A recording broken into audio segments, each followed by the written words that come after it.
An interesting experience. Produced on a budget of $38 million, Ava DuVernay's fifth feature premiered at the Venice International Film Festival before seeing a small theatrical release in January of 2024.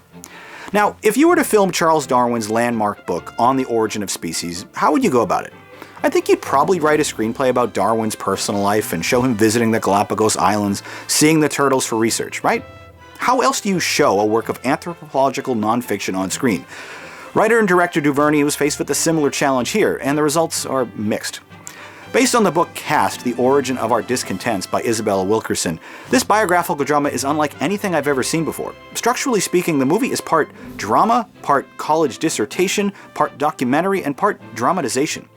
In a misguided attempt to juggle all four of these styles, the movie fails at establishing a cohesive identity in any of them. The lengthy 135-minute film begins with a bit of a fake-out non sequitur, as we're witness to a reenactment of Trayvon Martin's unjust murder. But the movie isn't about him, and DuVernay makes it explicitly clear that this story isn't about racism either. It's about castes. You know, those fixed social groups we learned about in high school? Yeah, those. Anjune Ellis-Taylor stars in the lead role, explicitly spelling out this thesis statement with frustrating repetition. Just when the movie starts to focus on this through line, though, it shifts to a maudlin family drama as Ellis-Taylor embarks on a personal journey to find herself through her writing after tragedy strikes at home. Think Eat, Pray, Love meets Finding Your Roots. Friendships, romances, they break.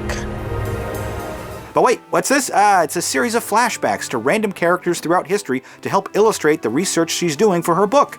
And if that tone shift wasn't enough, let's also include a bunch of minutes-long, multi-camera interviews for good measure. Like, entire portions of this movie feel like they were ripped straight from a literal documentary. Frustrating still, each of these individual threads, drama, dissertation, dramatization, and documentary, are completely interesting, eye-opening, affecting, and educational, respectively. But they're constantly at odds with each other, and the choice to wrap all of them together isn't only a disservice, it also feels indulgent. I love the message, I just didn't care for the mechanism. You go and write your stories.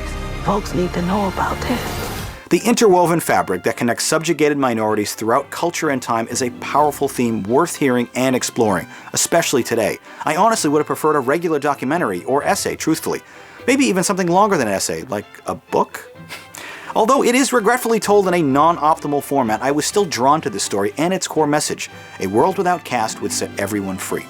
Despite its structural flaws and almost non-fictional approach, I still found Origin to be illuminating and occasionally emotional.